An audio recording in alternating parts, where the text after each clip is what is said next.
Hello everyone, my name is Matt Scorpion and welcome back to the This Week at Bungie update. So this is officially the first TWAB since Lightfall has launched. There's not much they're actually talking about that's like future news that say, but there is some details to go over that is just what is heads up from Bungie.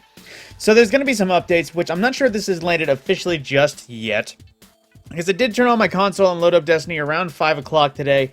But at the same time, this update basically says that they are releasing a live update that will unlock the ability to earn the full suite of Strand Fragments for all players, which is a contrast to what was at launch, where some would come out next Tuesday, a week after, and then others would unlock after the world's first race.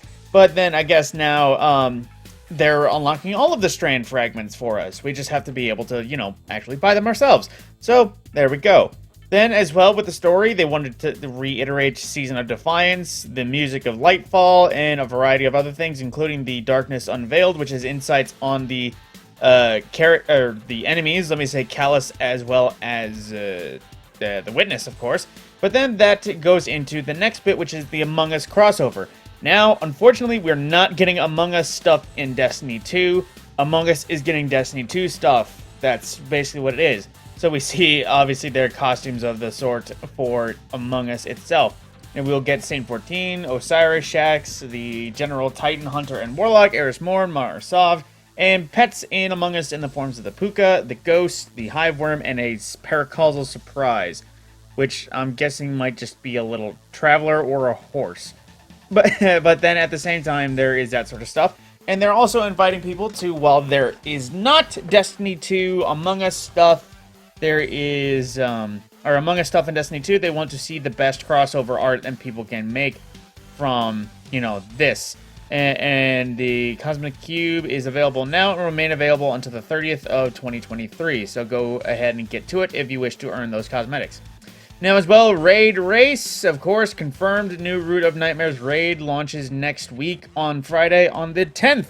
So if you wish to get into that, there you go. And as well, the Nightfall list, this is basically the schedule for the up-and-coming year. Nightfalls will have Heist Battlegrounds Mars next week, and then Hypernet Current, Arms Dealer, Glassway. I just read that again. Why? This is the third season in a row we've had a Glassway Nightfall. What the frick, Bungie? But also Lake of Shadows, and then we have Grandmasters launching on week 7, April 11th specifically. We'll have Trials on the 4th week, going out through 5, 7, 8, 10, 11, and 12 on specific dates. And of course, any weeks we don't have Trials is usually a week we have Iron Banner, which we are back to having a 3-week rotation. We will have Iron Banner on the next Tuesday following the Raid Race. And then of course, Guardian Games going from May 2nd to May 23rd, another 3 weeks. And then into the player support. So, console update downloads. Players on PlayStation 4 and Xbox Series X and X consoles who have issues logging in after the update be advised to take a look at the following pinned forums in case they have any issues there. To anyone who continues to continues to encounter issues after the above steps to be taken, report to the help forum so they can help deal with that. The Hypernet Current Strike is not progressing Step 13 of Lightfall campaign, and players completed the strike for the first time in a fire team before reaching this quest step. Players in a fire team need to be on Step 13 of the Lightfall campaign for the quest to progress normally, so don't be that person that just kind of tags along when they don't have access to it and then does it. Then Disorienting Blow disabled. Due to an issue, we have temporarily disabled the Arc Hunter's Disorienting Blow melee ability. Will be re-enabled when available. Crucible, Jotun is currently disabled because something happened with it. And then Lightfall Xbox pre-orders. Players have had issues accessing their Lightfall DLC, may have had their purchase refunded by their financial institution or platform. Players should check that they have the DLC successfully installed in their platform game library and double check the contents included in their specific owned edition of the DLC. If issues persist, we recommend reaching out to Xbox support to verify pre-orders were completed.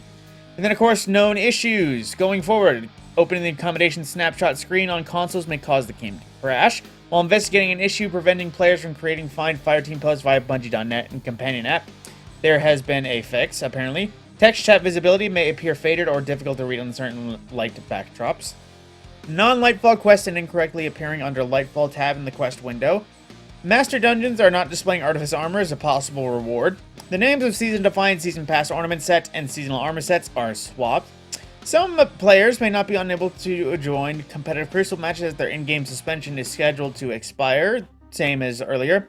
Elemental reloader mods do not apply the reload speed debuff to players if they load into a new activity or respawn. Reapplying the mods will return the buff. You know, I actually noticed that. It didn't seem like it was working too much for me.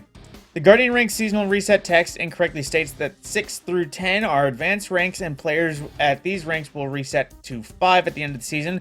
Ranks 7 through 11 are advanced ranks and players at these ranks will reset to 6 at the end of the season. The Swarm rank exotic line armor do not create threadlings when a tangle is thrown if a player has the Strand Shackle grenade equipped. The Quicksilver Storm exotic auto rifle and Touch of Malice exotic scout rifle have lost their 40% damage increase against red bar enemies. Activating 4 times the charm with the first shot in Revision Zero's alternate fire mode results in a player losing all alternate fire mode shots and kicking them from the alternate fire mode. I did see that happen once, actually. The Ascendant Scepter mod's triumph from the Season of Defiance is counting previous Season 19 mod unlocks for its completion total, allowing some players to complete this triumph early. Players who do not unlock this artifact mods during Season 19 are currently blocked from completing this triumph. Veteran players starting Lightfall at Guardian rank 6 will not receive Vanguard lore books 1 through 6 and will only receive Vanguard lore book 7. The Shielded Foes activity modifier displays a hit placeholder icon. The Mark All As Seen buttons in the collection no longer dismisses new item flashes. The Wendigo heavy grenade launcher is missing part of its impact visual effects. The Season 19 Clam Staff is missing a title and description of English.